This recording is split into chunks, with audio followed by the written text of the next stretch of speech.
ফাঁকা বিলে অস্থায়ী ক্যাম্পে গণশুনানি করছেন উপজেলা নির্বাহী কর্মকর্তা। জড়ো হয়েছেন হাজারো ভুক্তভোগী মানুষ। নওগাঁ জেলার মান্দা উপজেলার এই বিলে প্রায় ৮০০ একর জমি নিয়ে মারামারি আর মামলা চলছিল অন্তত ২ যুগ ধরে। কোথাও খাস সম্পত্তি দখল, আবার কোথাও ব্যক্তির জমি জবরদখল করে খাচ্ছেন কেউ কেউ। পরিস্থিতি বিবেচনায় উদ্যোগ নিয়েছেন উপজেলা নির্বাহী কর্মকর্তা শাহ আলম মিয়া। নিজে মাঠে গিয়ে বিরোধ নিষ্পত্তি করে বুঝিয়ে দিচ্ছেন জমি, আর তাতেই প্রশংসায় ভাসছেন তিনি।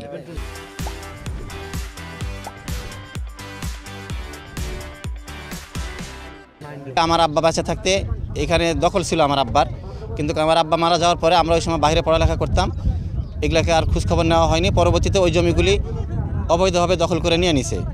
আমরা আসে ওই জমিগুলি আর খুঁজে পাইনি বা চান্স পাইনি বিলের মধ্যে। ওই উপর পাড়ার মানুষ আসে এই পাড়ার মানুষের জমি দখল করে নিয়ে নিছে।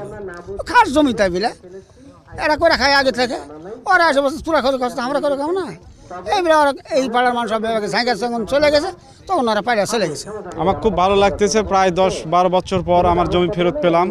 এতে টিউনো স্যার এবং এসিলেন স্যারকে অনেক ধন্যবাদ। গণশুনানিতে অংশ নিয়ে জমির পক্ষে বিপক্ষে দালিলিক প্রমাণাদি উপস্থাপন করছেন দাবিকৃত ব্যক্তিরা। সঠিক প্রতীয়মান হলে বুঝিয়ে দেয়া হচ্ছে জমি।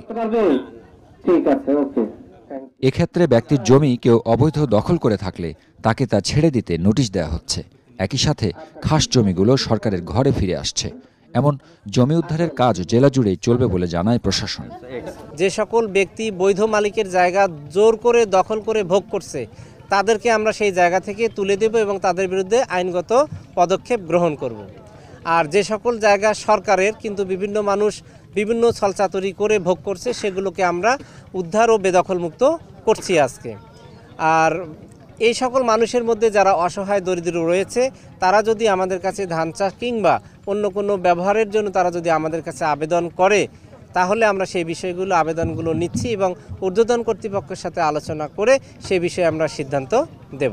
নওগাঁ জেলাতে এই যে উদ্যোগটা গ্রহণ করেছে খাস জমি পুনরুদ্ধার এবং সেটি সরকারের দখলে নিয়ে আসা, সেটি চলমান থাকবে এবং এটা ধারাবাহিকভাবে আমাদের যারা কর্মকর্তা কর্মচারী এখানে রাজস্ব প্রশাসনে কাজ করবে তারা এটি ধারাবাহিকতা বজায় রাখবে এবং সরকারের কোষাগারে এই খাস জমি থেকে প্রাপ্ত অর্থ জমা দিবে। গণশুনানি চলাকালে স্থানীয় ভূমি অফিস, পুলিশ ও সেনাবাহিনীর সদস্যরা উপস্থিত ছিলেন। হারুন রশিদ চৌধুরী, চ্যানেল 24, নওগাঁ।